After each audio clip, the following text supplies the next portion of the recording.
Kwaniriza mu Akabbinkano akolwaliro nze munakyalo kwa Sseruga Matovu era nkwebaza byonna byokozeeko. Nkujjukiza gwava mu kaloni dinale nti Father Peter Ssenyondo yagabye ku Lwomukaaga luno tubeere ku popo bato obuvunanyizibwa okutegeka olunaku lw'essaza lya Kyenda Mutina Diocese kwe tuwagala ssente ez'okukola ekyo tuleke kuswala. Maaso njaba bulira bayambyeko naye n'abalala mujja ab'ebisomesa mwe bali ku kwekunga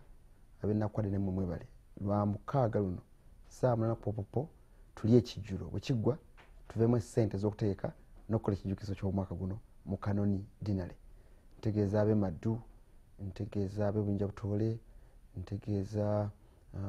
ebigo byonna ebirala bya Kereziya mu kitundu ekyo. Ino mu kubagenyi bange ntandise okunningiza kuba gyava naye nga naye tubeebaza nnyo kuba kubakoze. Lwali luno nyina badde zija mu puroguramu ey'olwaleero twabagamba nti lunaku luno Olwokubiri tujja kuvanga mu by'obukulembeze ebya Kassammeeme nojja ku nsonga enkulu ennyo nnyo ezikwata ku bantu ababadde eggulo mwatulabye mu Kassammeeme ne kaleero Kassammeeme bagamba nti mwezi okuba mukola ebirala ng'eri Katonga ajjula ensi esigala etambula wadde abeera ebitulegesa ebikya. Tukimanyi bulungi ennaku z'omwezi 24 omwezi gw'11 waliwo okulonda LCs. Etteeka ennongoosereza yajjaawo mpolampola yayita mu nkwawa n'egenda era twagiteesaako kimala. Tumanyi nti okulonda okwo kwa kusimba nnyiriri ng'abanjagala bansimba emabega oli najja n'akati ng'abala omu ku omu ne bagamba mpangudde basiwangudde. Kati waliwo ekitokota munda abagenda okwesimbawo batidde okwesimbawo abalonda batidde okulonda. Ebibiina by'obwannakyewa biri eyo munda birina olutalo lw'amaanyi nnyo okulaba ng'ensonga eno ekyusibwa naye nga byonna bifaana bwe bityo n'abagenda bannayuganda ffenna bitukwatako. Kale ensonga gye ndeese olwaleero era nga buli kitongole kikiikiriddwa. Tulina munnamateeka wano waali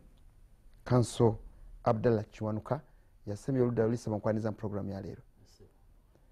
Weebale kujja njagala nkulire bulungi. Abalabi ba Bukedde TV balamusizza nnyo akawungeezi ka leero mwebale kukola era ntwala omukisa guno kulamusa mu ngeri y'enjawulo abantu b'e Mukono district naddala abantu ba Mukono North mwebale kunyiikira kukola kitalo nnyo baana baffe ab'e Namasumbi n'ab'e Katoogo ng'okakonyemu Mukono North ako tobeeranga naawe weeteekateeka ensonga gyoyogeddeko ennaku zino gye nsiiba nga nkalaatira abantu okujjumbira ensonga eno wadde erimu obuzibu bwayo kubanga obukulembeze bwetaaga okukyuka libadde ebbanga ddene ebyenjawulo biriko obukubi bw'emiggo balwanira LC so tulina okwetereza mu mbeera yonna eriwo okulaba nga obukulembeze tubuteeka ku byalo obupya. Njala okwaniriza omu ku bakulembeze saagala manya ge gonna naye yamanyirwa ekyama Nyanzi baabawo omubaka wa honorable ne kati yazze mu kiti kye ng'omukulembeze w'abantu. Sebo nkwaniza mu puroguramu. Sebo niyanziza nnyo Nyanzi Fred Ssentamu ery'ekyama Nyanzi lyafuuka linnya abakulembeze abatuliza mbalamusizza nnyo abantu b'ekanoni Gomba bw'oyogeddeko mbatumidde nnyo yina ebyalo byonna byayogedde abantu b'e Kamwokya Kampala Central Division abantu b'ekyaddondo abakola emmanduso mwenna tubalamusiza bannange tulize wano ku nsonga enkulu ennyo naye nga nze era okwogera kwange Sebo mwami Sseruga kujja kubeera nga omuzinzi ku kigambo obugunjufu civilization n'obuntu okuba ne morals. Ane mu ngeri y'enjawulo Father era Ssenyondo Peter yangambye mbeebaze mmwe abafamire olw'amaanyi ge mutaddemu nga mukulemberwa honorable ku kigambo kino eky'omukolo gw'Olwomukaaga kuba kaadi abadde azitambuza ng'ayita abantu era tubasuubira mujja kubeerayo ng'abantu b'ekitundu okubeera. Nkwaniriza nnyo nnyabo omukyala Farida Lule. Farida Lule ono ali mu bya projekiti birina oluzungu lungi project associate naye mukulu mu ku banene beeyo abo banene ba Citizens Coalition for Electoral Democracy. Okitegeera abantu tujja bayita basedu twabalaba nnyo mu kulonda okwaggwa Sseruga galinga Sseruga naye nkwaniriza nnyo program ya leero bannaye nsanyusa okubeera n'abalabi ba Bukedde ekiro ky'olwaleero era nsuubira nti twensonga mujja zitunuulira muzeekenneenye nnyo naffe nga bwe tugenda zirambulula weewaawo no Nandujja Nivatite naye ye Action Aid Uganda ku ddembe ly'abakyala kwasinga okukwata eddembe ly'abakyala lyensingirako ddala era ntuuka okulamusa eri bannayuganda bonna abalaba Bukedde TV ku ssaawa eno mbu ebyobukulembeze mu nsi eno abakyala tulina obitwala nga bikulu era okulaba nga tuleetawo enkyukakyuka mu ggwanga lyaffe sirema kutuusa kusaasira abakyala bonna famire zaabwe abafudde mu myezi gino ebiri abakyala 22 be baakafa bw'obululu bwe tufiiriddwa naye n'obulamu n'abakyala so ensonga eyo nkulu nnyo era ntuusa okusaasira famire z'abantu abo bonna abafiiriddwa. bw'oba olina akakusiiwa ku nsonga eno ey'okulonda kwa gavumenti zaffe ez'ebyalo ezawansi zetuyita ezawansi ate nga nze omuweereza puroguramu eno bendaba gavumenti eyo yawaggulu nnyo n'okusinga gye tuyita eyawaggulu mwena konna mu nteekateeka zolaba kuwali agadde okusiinyako mu puroguramu eno ompandiikira message n'ogimpereza ku simu yange ey'omu ngalo eri 07721575 njogera nyanguyiriza kikutagikwate kuweereza message so sikubako ate ne Bukedde TV Akabbinkano nayo weeri ne Sseruga Charles Sseruga Matovu nayo page eyo weeri ku Facebook ate ne page ya WhatsApp nakusobola otusangako tuteesiganye programu eno live wano ku Bukedde TV 1 twina kati bibiri Nyanzi gosose okubeera obadde mukulembeza okumala ebbanga in fact okukulembeza bwa LC1 ogwe senior waabo kuba tudde mu studio aba twina biti byaffe matugwa byese bitambula bitya mu kulonda kwa LCs okutuusa we tuli kubanga wenjo kwata Farida atuule enteekateeka y'omundi guno wegenda okubeera nze okusinziira nga bwe ndaba experience gye nnina mu bintu bino ebyokulonda naddala okuvira ddala wansi ku byalo olw'enjogera y'Abaganda egamba nti amalusu buli lugalwa gafuuka engeregeze systems zigenze zifa era olaba n'obukiiko enkola yabo bugenze bubadde bufa abaatuuzanga enkiiko z'ebyalo tezikyatuula n'okuwozesa emisango systematically ebintu ebyo tebikyatambula bulungi security ku byalo ng'efiiridde ddala ekyo nga kiva mu kuwangaza abakulembeze b'LC1 okubeera ku byalo naye nga ate ekyo nga kiviira ddala waggulu nti oli bw'aba ayagala nnyo okuwangalira waggulu eri alekawo system eno enkadde nga bulwalende empya ejja n'enkola ndala ng'eyinza obutamubeezaawo bulungi kyova olaba twasembe okulonda mu 21 okutuusa ku lunaku lwaleero kubanga bwe twalonda luli twalonda na symbols era abantu balina separate ballot twasema ku mugongo omuntu bwe loteka program fana bweti chairman Nyanzi bagamba nti okuva edda nga twalonda nga tusimba mugongo lwaki kati tutya okusimba mugongo kwafa ne tulonda bulungi mu 2001 bateekawo symbols era abantu balonda na separate ballot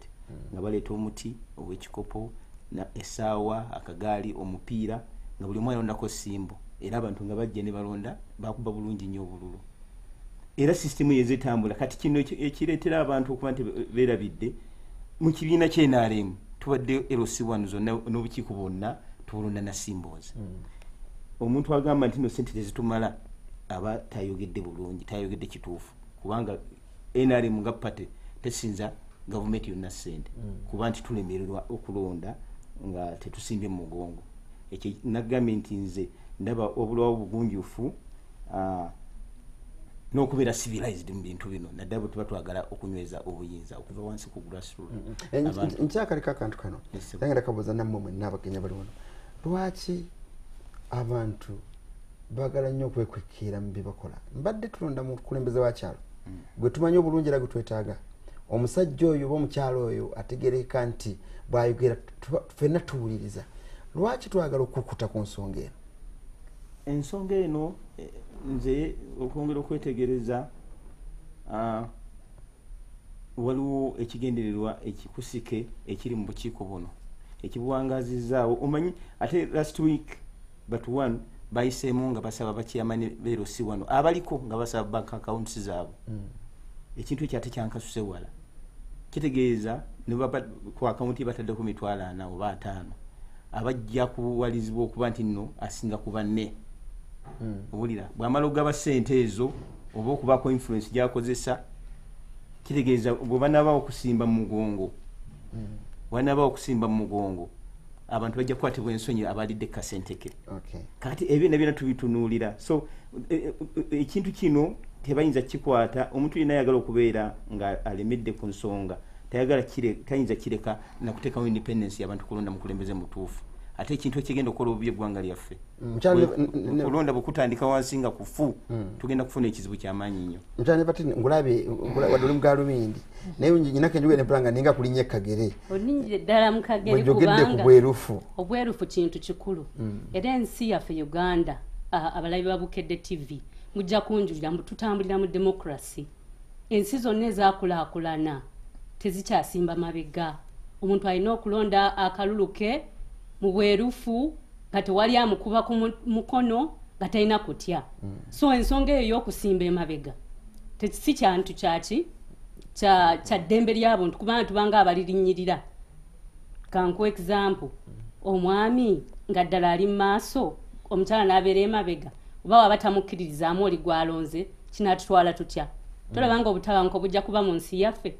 eyo democracy gwe twagala nga Uganda. Ntandise okufuna ekifaananyi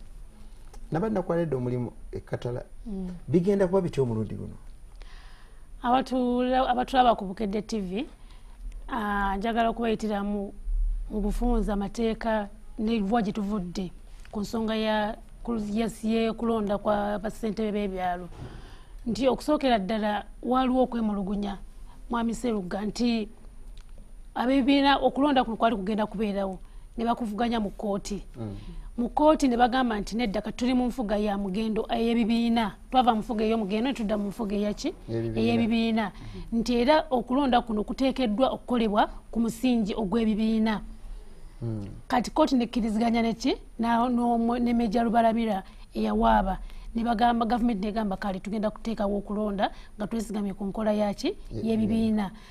Bwe baatuuka awo ne batandika okwebuzaabuza ne beebuzaabuza paka abantu babataddeko pressure nti bannange twagala ki okulonda kuno kubanga bano banyanzi bano bebateeka omukono ku biwandiiko betwala mu banka bebateeka omukono ku biwandiiko betutwala okufuna passport bebateeka omukono ku ndagaano zaffe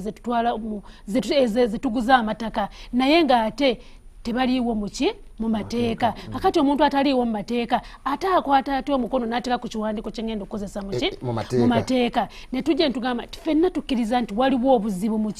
ku stage eyo nti twetaaga abakulembeze ab'ebyalo. Kakati tuba tuli awo tulinze tulowooza gavumenti egenda kunoonya ssente ne bagamba akakiiko k'ebyokulonda nti mukole enteekateeka mulabe nga okulonda kuno kubaawo. Akakiiko k'ebyokulonda kye kakola kajja ne budget embalirira ya buwumbi 500 billion. Ne bagamba nti obukadde obwo ssente ezo mpitirivu nnyo nti muddemu mugende mwekuba mu kifuba mulabe wawe muyinza okukola ki okukyusaamu okulonda kuno kubeerewo. Bwe bagenda okwekuba mu kifuba bakola ki batemyawo ne bagamba nti katugenda tutuuse ku buwumbi 75. Ne bagamba nedda ezo ssente zikyali nnyingi gavumenti nga bwegamba ne bakyusaamu okubaganya ebirowoozo ne kubeeraawo paka bwe bagamba nti lwaki tetukyusa mu tteeka. Waliwo abaleeta minisita wa local government yaligamba nti lwaki tetukyusa mu tteeka okusobola okulaba nti okulonda kuno era kukola ki kubaawo. Ntugamba kale mukyuse naye bakyusiza bati bagenda okukyusa nga kituufu nga bagenda okulonda okuno okubaawo kujja kubeera ku buwumbi 16. Ne bagamba tujja kusimba mu mugongo awo ssente zijja kuba zikoze eki zigenda. Naye abantu abasinga nga bagamba nti bannange nedda okulonda kuno era kusobola okubeerawo ssente ku ssente ezo naye ng'ate tetusimbye ki mu mugongo kubanga tukulaakulanye tetukyakulaakulana kudda mabega tetusobola kudda kuteeka abantu baffe ne political pressures eziriwo ne mutandika okugamba nti ate tuddemu tusimbe mu mugongo kubanga kakati nkwekyokulabirako singa pasita Kakande oba pasita Sserwadda agamba nti bannange nze ngenda kusimba wali nga tagambye muntu yenna simba olaba abagoberezi be bonna be batya nti omusumba kyagambye nti olaba omusumba ayimiridde wali kitegeeza nti nyanzi yalimu ki kubanga ye azze amatira Sserwadda oba ye azze amatirani kakati ngagamba nti omusumba wange anandaba atya nga yayimiridde eri nze ate nga nyimiridde eno ne tugamba nti waliwo obutabanguko mu maka obujja okubeera omwami bw'aba alaba nti nze Farida nsimbye wa Nyanzi ate omwami asimbye wa Sseruga kyokka nga omwami alowooza ffenna tussa kimu obutabanguko bujja kubeerawo naye gavumenti eterina enteekateeka eyo egenda okuhandolinga obutabanguko obwo bugenda okuva mu kulonda okwo gavumenti egenda nekola ekintu yo ng'etunuulidde interest ye ate nga interest eyo balina kutunuulira abantu kubanga abantu balina okuganyulwa mu nteekateeka gye muba mukoze eki gye muba muzze nayo naye buli bwe bavaayo kola poliisi oba etteeka lyonna bo basooka kutunuulira bo naye nga ddala kituufu ssente eziteekawo akalulu kano teziriiwo kyokka ffe abasedule tugamba nti tugenda kugenda mu kooti okukola ki mumugenze mu kooti ffe tugenda mu kooti tugenda kuwakanya enkola akalulu kano kikagenda okukolebwamu kituyita method eyo ereetebwawo etteeka era etteeka lino tugenda kukola ki kuliwakanya twagala ffe tuddeyo mu secret ballot kubanga okulonda kwonna okuva ebuvanjuba n'ebugwanjuba kwonna kuli kuki kwakyama okimanyi nti okulonda kuno okw'ebyalo kuluddewo lwa muzungu kyayita ping pong ebyamateeka onadde eno nadde eri mumbeera twagala MC zibeerewo temulowooza tekimugenda okukola kigenda kusika ate okulonda kwongera emyaka emirala ng'esatu singa muwangula kakati wabanga okulonda nedda tetugenda kuchallenging nti ndo tugenda kuyimiriza kulonda twagala nti bayimirize okulonda ffe tugenda kuwakanya tteeka enteekateeka naye waliwo ate abagenze mu kkooti nga bo bagala okulonda kuno kukole ki kuyimirizibwe naye ffe tugenda tusabe nti kubanga si kirungi oluusi okuwakanya enteekateeka ya gavumenti naye ffe tugamba nti etteeka era tuli ku tteeka etteeka lye baleeta okubanga tulonderamu abantu balonderamu tuliwakanya ery'okusimba abantu muki mugongo ffe tugamba nti tulina okuddayo ku secret ballot akalulu akaki akekyama ate era tugamba bwe nagenze mu press conference y'akakiiko k'ebyokulonda nga bafulumya enteekateeka y'okulonda kuno okugenda okubeerawo nga 21 nga bagamba nti abantu tugenda kuyimirira mu emabega w'omuntu okumala okulonda genda kutandika ku ssaawa 5 tuyimirire emabega w'omuntu fenna era waliwo tugenda kumala eddakiika 3 mu layini babale mu luvannyuma lw'eddakiika 3 obozze oluvannyuma lw'eddakiika ssaawa 5 dakiika 3 mu emu tojja kukola ki tojja kuparticipate nga tojja kulonda kubanga ku dakiika 3 ejja kuba bamaze okubala ojja kusanga nga kwegamba ne bagamba nti balina okujja ne register olukalala lw'abalonzi ku kyalo wetukoze eki wetubedde naye enteekateeka eno yonna mpanvu bwe tunaamala okulonda bano ba Ssentebe ate bagenda kubawo okulonda okulala naye ffe abantu ate abasifa abajja ate okulonda bano bukiiko bw'abakyala bano basimanyi ba secretary bano betulonza ate bajja okwekolamu omulimu okola naye abantu bonna tebabitegeera kubanga tebabawadde budde yensobi gavumenti gyekola ki gyekola nti abantu olina obbateekateeka bw'obanga olina kyolowooza ekirimu ki omulamwa tumaze ebbanga omukyala byalabanga ensobi ebimu byebigendererwa wangi omukyala byalabye ng'ensobi abateekateeka bakikola mu bugenderevu nabyo okugatta ku Farida kyayogedde okuba mu akafaananyi abantu emyaka 21 twali abantu batono naye saawa eno tuli mu miliyoni 4 abantu banasimba pakaddi nkuba mu akafaananyi omukyala ow'olubuto ali mu layini alowooza emirimu gy'alina okukola ewaka ddala anaasobola okuyimirira mu kalulu ako oba okwesimbawo bibuuzo bingi electoral byerina okukola ki okutunuulira nade basabye okujja mu programu eno ne batafuna kaaganya nabagamba ekikeereze tujja bayita mu programu eno naye omuganda wange Abdallah waliwo ebintu byetukola ebirala nze ndi mu katuliki era tulonda era buli kisomesa buli kyalo mu Uganda ba mu nsi yonna kiriko omukulembeze naye amateeka gaffe tegali kawuzi ngaago ge wasoma osobola okutula tusobola okutuula nti wandika opapula bwaffe mwekesa zibba okuga tusobola mu kabokisi n'akabokisi si kakyuma kakabere kabaddemu bulubandi ne tumugjamu tusobola mu kabokisi kaffe kalimu akatuli tulinawo liwe tulina obugonvu waliwo obugonvu mu tteeka mwe tusobola okuyita ne tukola enteekateeka yemu ey'okulonda oba tuteeka kuddayo buzi mu palamenti okukyusa etteeka lino so neyanza okusookera ddala constitution y'eggwanga okulonda kuno kugenda kubanga kutambulira ku mateeka galinga 3 constitution yennyini waliwo etteeka lye bayita erya Local Government Act ne libalongoosaamu okusinziira ku nnongoosereza ya 2014 mwami Adolf Mwesigye gye yatwala mu Parliament n'etteeka lya Electoral Commission lyennyini ne regulations zino zeyayisizza. Okusookera ddala constitution yo bwe yali ekolebwa okulonda kwe yasibako ne natti okuyina okubeera nga kwa secret ballot kwe kulonda kwa president n'okulonda kwa parliament okwo yakusibirako ddala natti nti okwo kuyina okubeera nga kwa secret ballot naye era yawa parliament constitution eyo yennyini yawa parliament obuyinza singa ebeera ekizudde nti okulonda bakuorganizing mu mbeera endala newa parliament obuyinza. Era awo omwami Adolf Mwesigye we yasinziira n'aleeta ennongoosereza eri gye tutaasanyukira bulungi olw'ensonga abanyinaze ne muganda wange zibaleese nti ennonda ey'okusimba omugongo yadibadda nkadde nnyo, it is outdated, ereeta obukyayi mu bantu, si ya demokrasi, abantu tebeesalirawo, ereeta okutya differentializing abantu ne bafiirwa okulonda ne bafiirwa omukisa gwabwe era nga bwe bakinyonyodde nti omuntu it is just a limited time eweebwa nti ojja ku ssaawa 5 wabeerawo ku ssaawa 4 okusomesaamu, ku ssaawa 5 wabeerawo okulonda. Kati gwe bojja ku 5 oba 6 obeera ofiiribbwa n'okutiisa okusimba obusimbi mu mugongo muli niyinza okwekanga nga nnonza omuntu gwe siina kulonda olw'okubanga embeera eyo eriwo oba lwakuba ndaba layini esinga obuwanvu nange nengenda ku eyo. So mu mazima ga demokrasiya ekyo kimenya amateeka era